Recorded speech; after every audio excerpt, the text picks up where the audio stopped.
Добрый день. Э, Разрешите поздравить всех, с сегодняшним таким праздничным знаменательным Международным днем музыки.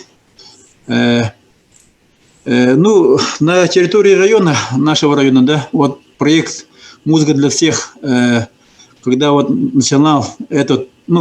начинали, при первом президенте Михаиле Ефимовиче Николаеве, в нашем районе этот проект очень начал активно работать. И у нас сейчас действует, по нашему району действует 4 школы искусств детских и плюс к этому еще 2 филиала. Очень много детей из нашего района занимаются музыкой, и очень активно это дело все развивается. И разрешите еще раз вас всех поздравить с этим знаменательным днем и праздником. И можно показать наши слайды.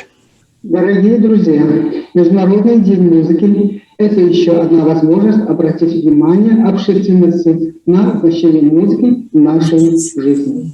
Реализовать посредством музыкального искусства идеи воспитания подрастающего поколения, сохранения национальной музыкальной традиции. Поздравляю с новым сезоном уникальных проектов «Музыка для всех» и «Рисуем все», которые нацелены на развитие интеллектуального и творческого потенциала ребенка. Еще раз с праздником!